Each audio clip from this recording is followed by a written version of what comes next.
Morning glory, America. Bonjour. Hi, Canada. It's Hugh Hewitt. Thank you for joining me on this Thursday. A new National Security Advisor, Robert C. O'Brien, longtime friend of mine, close friend, longtime law partner of mine.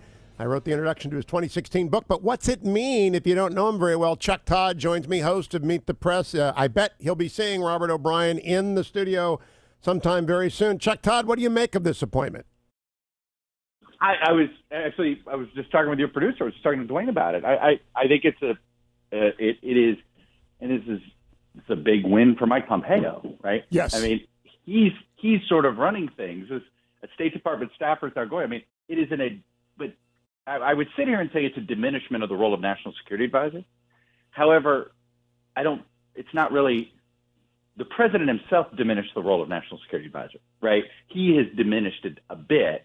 Now, if you can have somebody that has the trust of Pompeo in this situation, who also, frankly, I actually think being an experienced hostage negotiator and dealing with shall we say, a president that can be highly voluble sometimes, I think demeanor-wise, he's probably going to be in a good position here. But I don't see this as anything other than a reinforcement that sort of Pompeo's calling all the foreign policy shots. Well, I do agree with that. In the New York Times, in a column I widely criticized earlier today, there is one correct reflection. Instead, Mr. O'Brien's appointment is likely to mean that Secretary of State Mike Pompeo will continue to be the president's chief foreign policy advisor, a role he usurped from Mr. Bolton.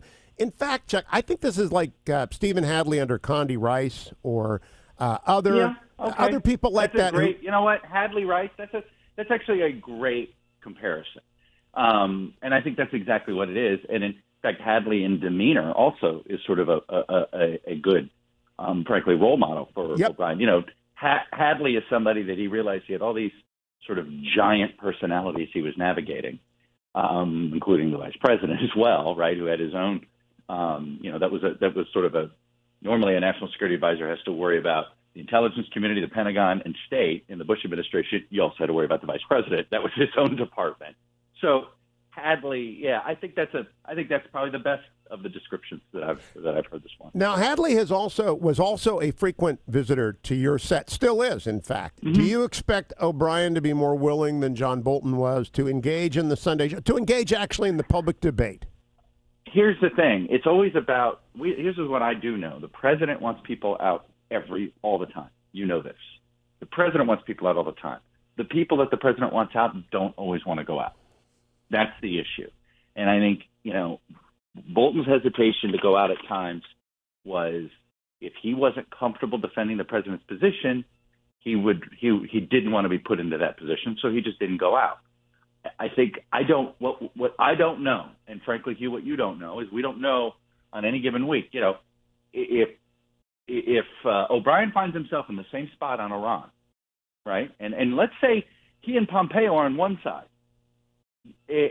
While Pompeo is comfortable going out there, and you can always tell when he's defending something he doesn't fully believe in, but he's figured out how to do that without the ire of the president so far. That's not an easy thing to do. So actually, I don't know yet. You and I, if he has real disagreements with the president, I don't expect to see him on TV. Chuck, the key thing that combines O'Brien and Pompeo, very smart lawyers know how to represent very complicated clients without compromising their own integrity. That's the key thing you've got to walk the line on. If you're a very smart lawyer, you represent a client. I think Pompeo does it really well. Yep. I think Pompeo does it really well. I mean, it is clear to me. I can whether they be questions on Iran at times or something, you can kind of tell that Pompeo. Well, look, the president has said he wants to meet with no preconditions. He doesn't give his opinion. And that's what I think keeps Pompeo in the fold. Is he's very careful actually to represent the president's position without giving his own opinion to that position. Right. Know everything you say. Don't say everything you know. And let me ask you, Chuck, then about Israel. I had Michael Oren on earlier in the show because it's a Rubik's Cube. And I can't understand how you get a government out of this. But he said, not to worry, there's going to be a national unity government. We're not doing this a third time in 1 year. What do you think? Well, it's interesting. It does. I think the fact that Netanyahu is already himself calling for a unity government and is admitting he can't he doesn't have the votes. He can't make the coalition that he promised. I think the question is will everybody involved be comfortable allowing Netanyahu to stay? Or is the price of a unity government that Netanyahu has to go?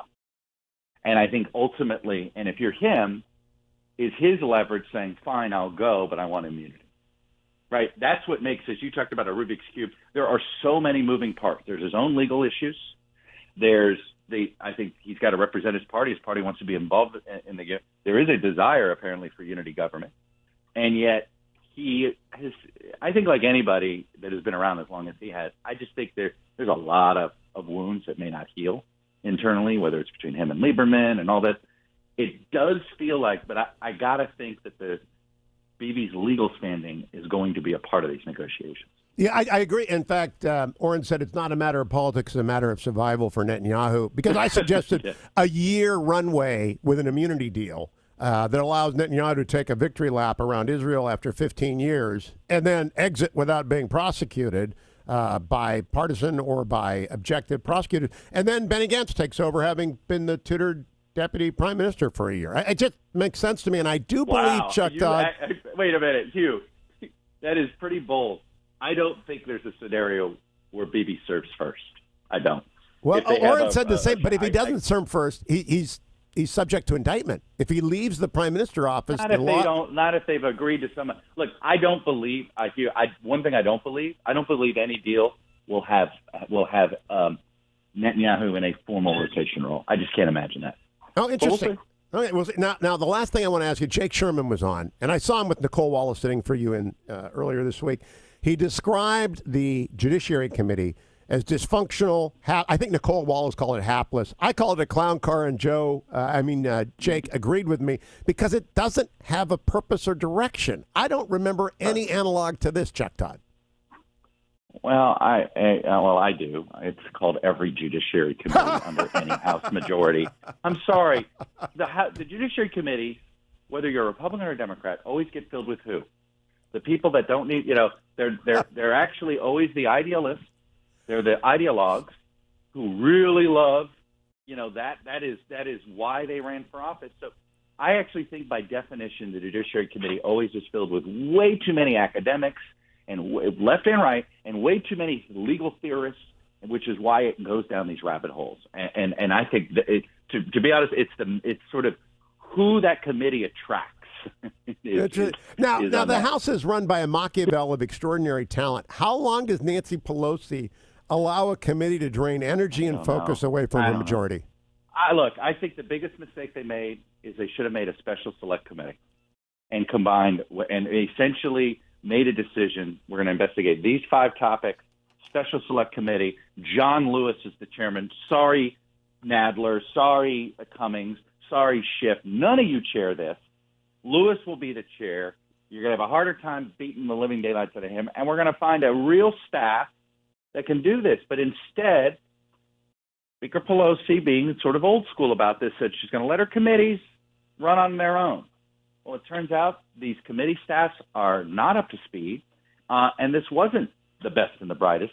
Look, the best Democratic Party talent are working for presidential candidates. Yep. None of them want to be working for the House, and I think that's their problem. Again, the biggest mistake comes from the top. It should have been a special select committee to investigate the president.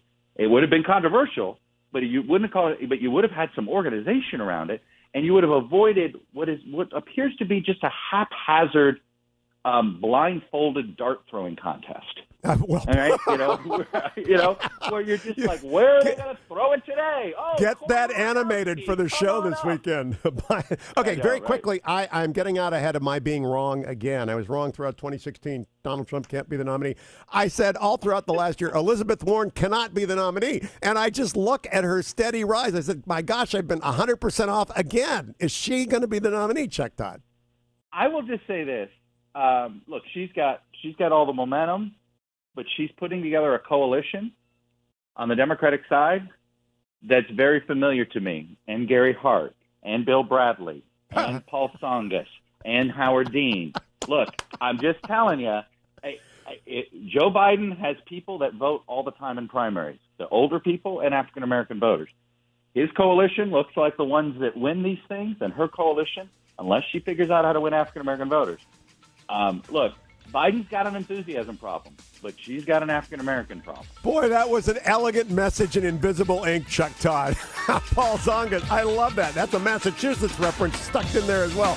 Chuck Todd will be on Meet the Press on Sunday. If it's Sunday, it's Meet the Press. Thank you, Chuck. I'll be right back, America. Stay tuned to the Hugh Hewitt Show.